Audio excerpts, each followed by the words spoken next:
Less than 2 months after my mother died, giving the family the son it craved, Grandma ushered my adoptive mother through the door. I thought Evelyn would finally give me a Max, but the doctor said she couldn't have children. Grandma forced her to divorce Dad, and when Evelyn walked out with nothing, she suddenly asked, "You coming with me?" My biological mother, Lena, was your typical countrywoman, simple, tireless, a little willfully ignorant. Her own family ordered her around when she was little. When she grew up, she was sold to her husband's house and ordered around there. She didn't like me either. To her I was a raw, bleeding brand that reminded her every second she had failed to produce a boy. During her confinement there were no farm eggs, no brown sugar blocks, and Grandma never checked on her. Dad left at dawn and came home late. Still, she never blamed them, she blamed only me for not being born male. My being a girl was a sin so large it made her hang her head wherever she went. Her unhappiness had to be shared, so she made me share it. Dad was working out of town when he followed the fad and bought a floral sundress in the city, the finest piece of clothing I had ever seen, clean, pretty, even embroidered with butterflies. When Grandma saw it, her face collapsed. What's a girl need new clothes for? I had never worn anything new. One day I picked up an aunt's cast-offs, the next day some cousin's leftovers. So on New Year's Day I saw that sundress on the neighbor's little girl. "That looks so nice," I whispered. Grandma, smiling, counted the bills in her hand. I even bargained for a few extra dollars, enough for more pork ribs. Mom stared at the money and nodded. Exactly. A useless girl doesn't need princess clothes. In the end I neither wore the sundress nor tasted the extra ribs. Dad glanced at me, glanced at the meat in his bowl, sighed, and said nothing. A man without a son, he had always been the one who couldn't hold his head up in hollow. He could only blame me for not being one. At the table Grandma chewed a mouthful of meat and mumbled, pointing at Mom, "If you don't give us a male heir this year, get out." Mom gave a sheepish laugh and nodded. A few months after New Year's she was pregnant again. Her belly was pointy. Casey next door, who already had 2 sons, said that shape meant a boy. That same day Grandma slaughtered a chicken and simmered a pot of fragrant chicken stew, carrying it personally to Mom. She dragged a low stool over, sat beside her, and stared at her stomach. "Huafin, you nourish that baby. My precious grandson must be healthy." Then she noticed me sweeping the corner. "Chloe thinks it's Max too, right?" I gave a timid nod, and used to Grandma calling me by name. "It's Max." Last night Chloe dreamed she was playing with Max. Grandma beamed, went to the kitchen, and handed me a farm egg. "Once Max is born you mustn't take anything from him, understand?" I ate the first egg of my life, so fragrant. Would Max eat one every day from now on? Grandma even gave Mom money for the prenatal checkup. We rose before dawn, rode the rickety bus, and jolted all the way to town. After the exam the doctor frowned at me. "This child is malnourished. Take better care of her." Mom tugged me closer. "We're broke. Girls only marry away useless." Back home Grandma sliced a hunk of fatback specially for Mom. I drooled at the sight. Holding my chipped, cabbage-filled bowl, I asked, "Is Max coming next month? I really want to play with him." Grandma chuckled and dropped a few pieces of meat into my bowl. "Soon, Chloe, soon." The day Grandma prayed for finally arrived. She fetched Hollow's best midwife and had a cauldron of water heating. But something went wrong. They say first babies are hard, later ones slip out like eating or drinking. With Mom it was the opposite. She had already screamed on the bed for 5 hours, yet Max would not come. The midwife said the delivery was dangerous, one of those save big or save small situations. Grandma cursed that Mom was a jinx who couldn't protect her grandson. "Save my grandson, save my grandson." A while later Mom stopped screaming, no newborn cry followed. The midwife stepped out, stillborn, mother gone. Grandma wailed to the heavens. Dad, just back, silently smoked a pouch of tobacco. Within days Mom and the soundless Max were lowered into the ground in thin coffins. Less than half a year later Grandma hauled Evelyn over the threshold. Evelyn was an outsider, cheap, no family, working here alone. Dad gave her a little money, brought her home to meet Grandma, threw a few tables of liquor, and called it a wedding. She didn't seem to like me either, always stone-faced, forbidding me to touch her things. Still, she never hunted me down over tiny mistakes the way Mom had, kicking and cursing to vent her mood. Soon she and Dad headed back to their factory jobs, leaving me alone with Grandma in the empty house. The hens still laid eggs, but I never tasted one. My school day breakfast was watery cabbage porridge. Every dawn, though, Grandma boiled an egg not for me, but for Tyler, my same-age cousin. Tyler would dangle that egg in front of me all the way to school, crack it, smack his lips, and say, "Chloe, your family's eggs taste great." We were classmates. He threatened to beat me unless I let him copy my homework, or snapped his own pencil so he could grab mine. I chased him home, he hid behind Grandma.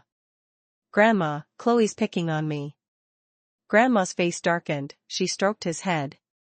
"Chloe, don't bully Max. How old are you anyway?" I was only 2 months older, but the word stuck in my throat like a fishbone. She ignored me and led Tyler to the kitchen. "Come, darling, eat another egg. Study hard and grow up to be a big official." After supper I approached her. "Grandma, Tyler broke my pencil. Can I buy a new one?" She scowled. "Still harping on that? Asking me for things. What's the use of a girl reading so many books?"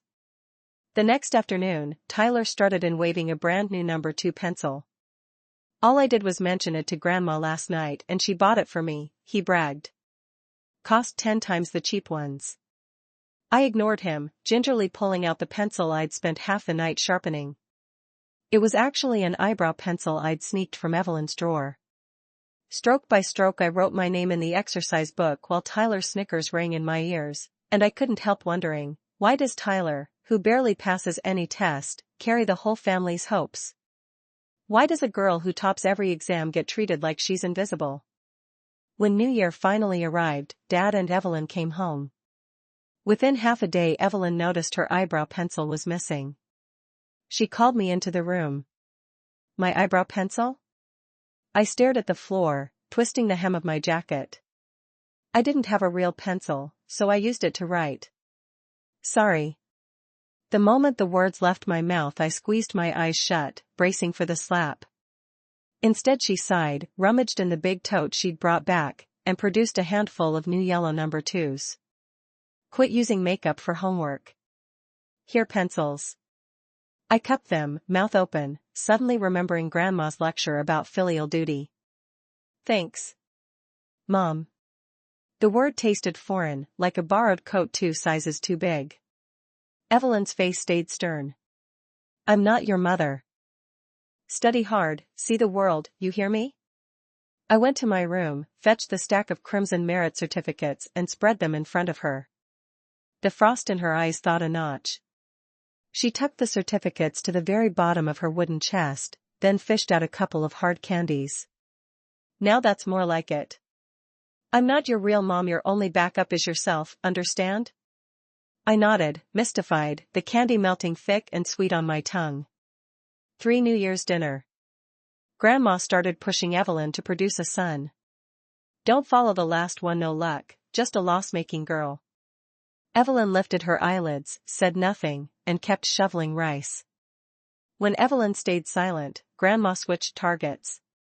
"Son, look at me when neighbors ask. I can't even hold my head up because of these girls." She set her bowl down and jabbed a finger at me. "Waste of rice, raising her for someone else's family." I didn't talk back, only stirred my rice in slow circles. "Mom, we're eating," Dad muttered, attempting a weak defense. Grandma's face lengthened like pulled taffy and she dragged up old debts. "If you're still kneeling outside the ancestral hall next spring, keep on being a disappointment." In our village, families without sons aren't allowed inside Maple Ancestral Hall. After the holiday Dad and Evelyn decided to stay a few months for planting season, and Grandma stepped up her daily fertility sermons. Life rolled on the same, except Evelyn slipped me a candy whenever I brought home another certificate. Grandma never missed her evening visit to Evelyn's room to chant, "Give us a grandson." I assumed it would end with Evelyn's belly swelling, imagined cradling a baby brother who'd finally make her a real mother. But one afternoon, walking home from school, I heard Grandma's wails before I even saw the crowd. "You're wiping out the Dawson name." She sat plop on the ground, finger stabbing at bewildered Evelyn while Dad tugged her arm and neighbors gawked. Word spread, Evelyn could not have children. That morning Patel had come to Hollow. Grandma hustled over with a basket of farm eggs begging for a boy prescription. Patel took Evelyn's pulse, shook his head, and announced her womb was too cold, conception unlikely. Grandma performed the full 1-2-3 act, tears, tantrum, threat of suicide, ordering Dad to divorce Evelyn. A loss-making daughter wasn't enough, you had to marry a barren hen? My cousin's wife dragged Tyler over to watch, clucking to Casey, "My poor brother-in-law, first wife died, second one's a dud." After a day of haggling and neighborly commentary, Dad caved. By the flickering kerosene lamp I couldn't read their faces. "Let's divorce." "I'm sorry," he said, voice shaking, pushing their marriage booklet across the table. Evelyn stayed quiet, then pocketed the booklet. "You promised me a home once." Dad gritted his teeth, pulled out a thick wad of cash and lined it up like a wall. "It's my fault, but I need a son. You know how my mother is." Evelyn left the money untouched, started folding clothes. "Then we file tomorrow. Spend that on your daughter's dinners." I clutched a broom, heart skittering, a strange ache in my ribs. So Evelyn was leaving. No more secret candy after exams, no half-egg hidden under my rice.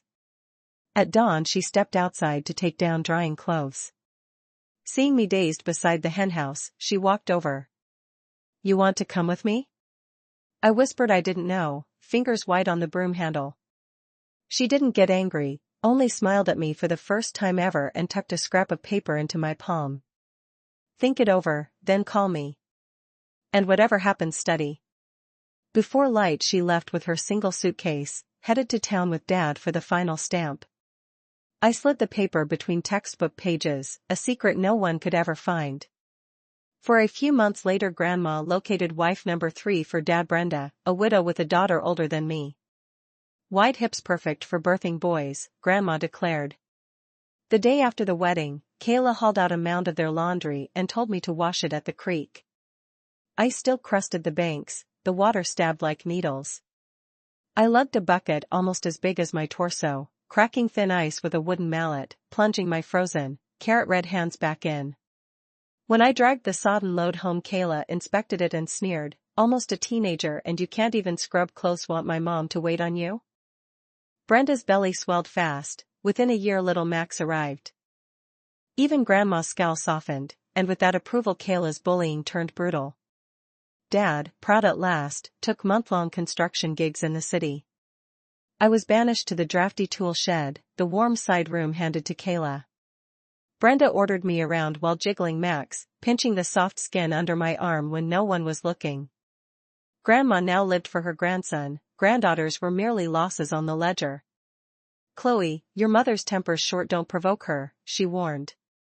Each night, after scouring the last pot, I climbed onto my creaking cot and felt the wind slip through every crack.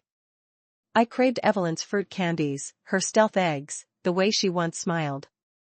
The year I graduated from Maple, I earned a place at the junior high in town, but tuition was no small sum. Kayla's grades were garbage, barely enough to squeak into the worst high school in the county, but she hated me for doing better. "Mom, tuition for Chloe is so expensive. Why not save the money for Max?" Thanks to her little suggestions, delivered every few days, Grandma was ready to send me to the lousiest junior high within walking distance and bank the cash for my baby brother. I refused to accept it. I sidled up to Dad and whispered, "Daddy, Chloe wants to go to the good junior high in town. I'll make you proud someday, I swear." Dad stared into my eyes and said nothing. That night they shouted through the thin earthen wall. The flimsy partition couldn't muffle Evelyn's razor voice, $100 a semester. "Save it for Max, he's your real son. But I can tell she's got promise." "Promise, sure, still just a girl. Girls marry out, they're outsiders in the end. Think hard about it." Dad's voice dropped to a mumble. Fine. I'll tell her tomorrow. On the third morning, right after breakfast, Dad cornered me. Chloe, we don't have that kind of money. A school's a school, right? I don't know how I stayed calm, but I answered, okay. The second he left, Kayla smirked. What's the matter, little genius? Not going to the fancy school after all? I ignored her, clutched the scrap of paper I'd been hiding for months, and sprinted to the mayor's office. I made up some excuse about needing the school's number, dialed, and asked for Evelyn. When her familiar voice crackled through the receiver, my eyes burned. I've decided. I want to go with you. The next morning a familiar silhouette stood at the village gate. I led her straight to Dad. He gaped. What are you doing here? I'm adopting Chloe. Dad grunted, floored. Why? I want into the good junior high. I choose her. Grandma hurried over, Max in her arms, her voice as sharp as broken glass. I raised that girl. She'll fetch a fat bride price later. You can't just waltz off with her. Evelyn almost laughed at the hypocrisy. She rolled up my sleeve, the cane welt striped my skin like purple lightning. Grandma only doubled down. Girls need toughening up if they ever hope to marry. In the end, guilt got the better of Dad. He held Grandma back while we walked to the mayor's office and signed the adoption papers. On the ride back to Riverdale I couldn't stop apologizing. She smiled, shook her head, and produced a jumbo peppermint slab like a magician. We're family now. Say it, Mom. Mom. In the city she sweet-talked the factory into lending me a corner of the dorm and spent half her savings on enrollment fees. When she saw how the smallest t-shirt hung off my bones, she vowed to fatten me up, one farm egg every dawn trips to the market for pork ribs to simmer into soup. There was never much meat, but the broth was fragrant, condensed love in a bowl. Everyone said she was nuts. Who pours that much care into somebody else's kid? She just grinned and worked harder, volunteering for the men's shifts so her stepdaughter could have an extra sliver of meat, an extra piece of candy. I studied like my life depended on it, but at the first exam most of my classmates were city kids and I choked. I placed 20th. The sky felt low and gray the whole walk home. I didn't want to see Mom's disappointed face, so I sat on the riverbank, watching the brown water roll by, replaying the teacher's break room whispers, rural kids just can't hack it. Top of their one-room school, land here and boom 20th. Give them a month of tutoring and the gap'll be a chasm. She's diligent, sure, but, village blood, you know? I cursed myself for ever thinking a barnyard chicken could become a phoenix. Yet I hated the idea that country always loses to city. When I finally crept in, a plate of steaming red braised pork waited. My stomach nodded. You're home. Eat first. I lifted the bowl, tears poured. I'm sorry. I messed up. Hey, it's one test. Try again next time. After dishes she pressed 2 brand new workbooks into my hands. No clue which are best, but these cost the most, so they've got to be decent. Her palm was crosshatched with calluses from double shifts and the overtime jobs no one else wanted. She never mentioned it, only joked sometimes, pointing at a jewelry store window, someday you're buying me that gold bangle. Starting that night I added 2 extra study hours. The dorm bulb was dim, so I dragged my books under the street lamp and read page after page. 2 months later the pork rib weight I'd gained had melted off again.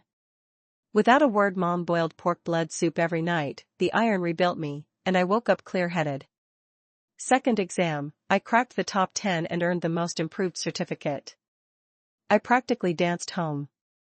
As I passed the next dorm I froze, whispers inside, she's cracked. Could remarry tomorrow, but now she's bankrolling a girl's education. Some guy came calling last week, decent job, didn't even mind her hand. She turned him down. They were right. Half the workshop told Mom the same thing, it's only junior high. Wait till tuition for high school, you'll be selling blood. Not a boy, either. Let her read a couple years, snag a rich groom, and you're set. She waved them off and kept paying my fees. I stepped inside, suddenly heavy. Big progress. Let's celebrate, out we go, she said, towing me to the noodle cart. I ordered the priciest bowl piled with beef. She bought plain rice noodles and broth. Mom, I want to quit. Take me to the factory. Her chopsticks clattered down. Who's been yapping in your ear? Don't listen. Books are the only way out. It's an investment, get it? Future gold bangle fund. I stared at her frayed, sun-bleached jacket and shouted, when I earn real money, I'll buy you the biggest, heaviest gold bangle in the state. She ruffled my hair. Big talk from a kid with $0. The late autumn wind bit, but my chest burned hot. On the rattling bike ride home she told me she'd once had a little sister top of every class. I got so good that when I was sick and stayed home for a few days, both Principal and Lopez came to the house to check on me. Because the family prized boys, my little sister never made it to high school. They took a dowry and married her off in a hurry, locking her in the mountains for life. The joke was she once had wings that could have soared through blue sky, but her kin sliced them off with a dull blade, inch by inch. The first time I saw you I thought of my little sister, Mom said, voice trembling in the sharp wind. I hugged her thin waist and said nothing. Mom had used every drop of courage to flee that sun-worshipping house, and now she would prop me toward a farther tomorrow with those same bony shoulders. With no clutter in my mind and with my willingness to grind, my grades shot up. Lopez began betting on me, calling me over to scoop up leftover practice sheets. Classmates admired my death-defying study habit and dropped the aloofness they'd kept like a veil. I wished I could snap every hour in half. Weekends with no tutor, I'd brace the freezing wind and camp at the library from dawn to dusk. The building was ice cold. I refilled the free thermos again and again. They couldn't fathom why I pushed so hard. On the third day of New Year I was back at my desk, storm or shine. I wouldn't let anyone laugh at Mom, and I would drag her out of this little county town. 7. After the holiday, first month of 9th grade, first monthly exam, I ranked top of the class. I had beaten kids who'd hired 3 tutors over winter, beaten kids whose parents both had PhDs, beaten the me I once thought unbeatable. Mom was giddy. She rode her creak bike to buy a hen and simmered a pot of fragrant chicken stew. Evelyn, stewing chicken again? Jean leaned over the upstairs railing, shaking out laundry. Sure am. Chloe took first place, she's making me proud. The chatter drifted on. I sipped the meat-heavy broth, head down, drilling vocabulary. In that thick bowl of chicken stew was her wordless love. By the last stretch of 9th grade I was sprinting, fed by that love every second. At 1 a.m. my room light still burned. Before the factory whistle blew at dawn I was already walking to school under starlight. Mom's eyes ached for me, so she varied the menu, stews, soups, anything. I was always the first to arrive, last to leave. I chewed every formula to pulp, then chewed again. I worked every missed problem dozens hundreds of times. My life had zero margin for error. In mid-June, cicadas screaming, I stepped into the exam hall. Under the slow thwop of wobbling fans, the entrance test ended in a blink. But before the scores came, disaster struck. A scorching afternoon, the mercury brushing triple digits, I sweated inside a suffocating mascot suit outside the mall, 10-minute break every hour. Before I could sit for water, Jean tore down the escalator. Chloe, your mom's hurt. I ditched the costume and the pay, sprinted to the hospital. A faulty machine had swallowed 2 of Mom's fingers gone clean.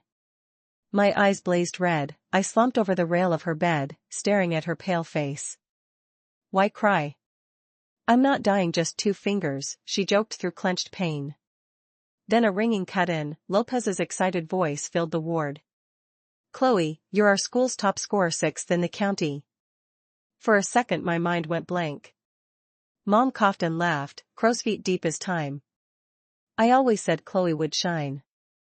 Days later Mom demanded discharge. I'm short 2 fingers, not crippled. The factory paid a pittance and prepared to sack her. What could a half-hand do? When the Lakeshore acceptance letter arrived, panic gnawed me, tuition we couldn't afford. Outside the door she counted thinning bills, sighing. I mustered courage. Mom, I don't want Lakeshore. County High called full ride if I go there. She shoved the money in her pocket and smacked my back. No. You clawed your way into Lakeshore, you're going. Seeing my silence, she dug out a fistful of candy like when I was small, pressing it into my clenched hand. My fault. Don't worry, Mom, we'll figure it out. Next morning Hayes showed up with a crate of farm eggs. Evelyn, I'll cover Chloe's tuition and living, he said, then added the catch, but she has to marry my son. Mom's face snapped from polite to savage. Out, get lost. Everyone knew Hayes's boy was a no-good punk who'd already knocked up one girl. Hayes didn't flinch, he looked at me. Chloe, don't you want school? Old me might have hesitated, now I knew Mom wanted me an eagle, not vine. I refused. Hayes's smile collapsed. Ungrateful wretches, how will a cripple support you? Mom pitched the eggs into the corridor and shoved him. As he left he snarled, 3 days to clear out. Mom lost job and home. Neighbors waited for the spectacle, some suggested marrying me off quick. Mom cussed them all, packed that night, bought train tickets. Mom, where are we going? She didn't look up, fingers clumsy where they were missing. To the city. We're leaving this hellhole. Before dawn we boarded the train, bags and bundles everywhere. 8. We rented a cramped room, city prices were terrifying. Could Mom keep us alive here? Within days she slipped out daily, mysterious. Half a month later she wheeled back a battered cart and a notebook of recipes. Evelyn's mobile hotpot stand, parked right outside my future high school. At first the profits were nothing special, people here had never seen the stuff, and hardly anyone dared to buy it. After a few days, though, word about Evelyn's spicy skewers began to spread, and the stall's business slowly started to warm up. I shuttled between the cart and our rented room on a tight 2-point line. When it was busy I helped her prep and serve, and when it was slow I sat on the red plastic stool reading my books. Thanks to the clean, fresh ingredients and the addictive taste, Evelyn earned enough for my tuition before Lakeshore's opening ceremony. The minute the ceremony ended she packed up early, glowing, and dragged me to a real restaurant. Guess how much Mom made this month? Her eyes sparkled as she flashed me a number with her fingers. From now on I can simmer chicken stew for you every single day. But street vending is never smooth sailing. Besides dodging the city inspectors, we had to guard against smears from rival vendors. One guy clutched his belly and claimed he'd gotten food poisoning from our skewers. Evelyn's sales withered for several days, and the authorities nearly confiscated the cart. She never planned to let me know any of that, she only kept asking whether I had enough spending money. Competition at the city high school was brutal, every student was a pearl fished out of a raging tide. I had to fight with everything I had, shooting up like a sapling in spring. Evelyn never pushed me, she didn't know a single syllabus. She only knew I was already bone-tired. Luckily my classmates were friendly, the teachers mostly fair, and under that healthy rivalry my scores crept steadily upward, freshman year 110th in the grade. Sophomore year 57th. By the first mock of senior year I was parked in the top 20. Everyone knew I had a skewer-selling, slightly disabled mom, yet they were all kindness itself. They swung by for extra sticks and called her auntie in warm voices. Little by little the crushing mental load of high school slipped off my back. I wriggled out of every cage labeled female, even began to blur the ugly memories of childhood, stuffing the new self with bright, fresh ones. The brazen countdown on the blackboard was wiped and rewritten day after day.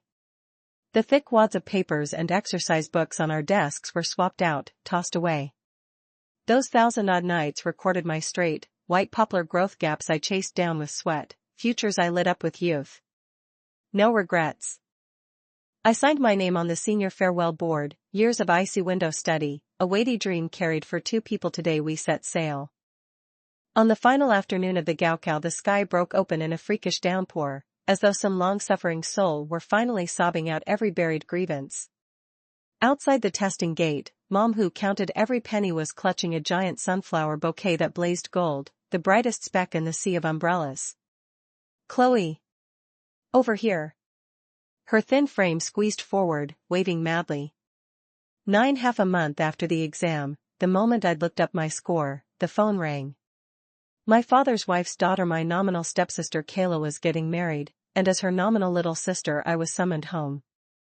Dad wanted me back for the occasion. Evelyn didn't hesitate, she would go with me, and first she hauled me to the mall for clothes. "Mom, this is so expensive," I protested, eyeing the price tag on the emerald sundress I'd just tried on. How many skewers would she have to sell?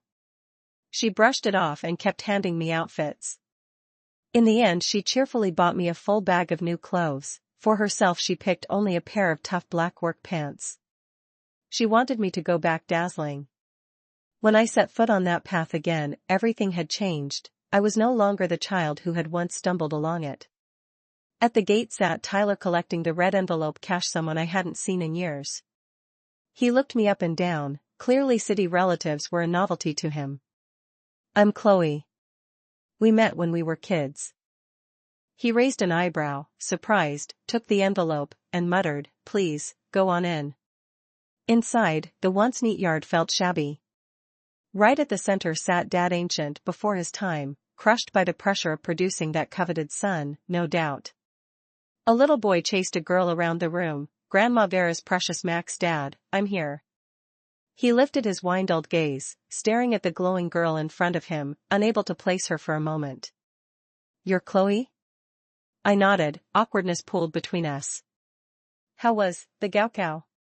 Evelyn answered for me, loud enough for the whole courtyard to hear. "Chloe scored 639. She can walk into any top-tier university she wants." Praises and flattery rained down. "That's our Chloe, amazing after all these years." "Congratulations, James, you've got it made now." What they didn't know was that 6 years earlier I had already cut ties with him. Grandma Vera, busy feeding Max chicken, bustled over at the news and dragged the boy. "Granny always knew you'd soar. Remember to look after little Max, he's your real family now."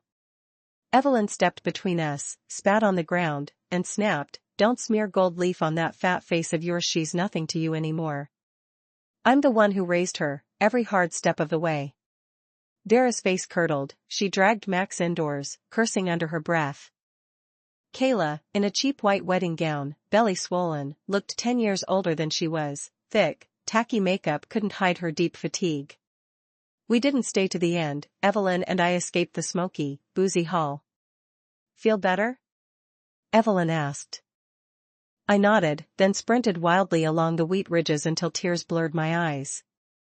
I spun back, threw my arms around her, and whispered into her ear, "Did I ever tell you something?" "What?" "Mom, I love you." Where I couldn't see, the collar of her shirt soaked through.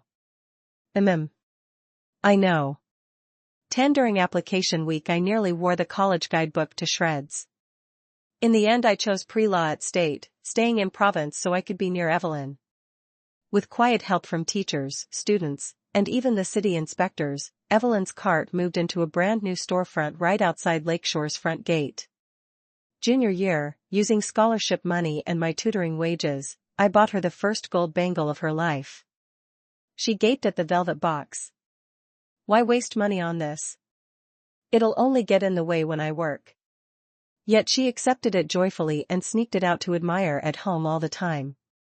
After graduation, whenever I had cash, I whisked her off on trips.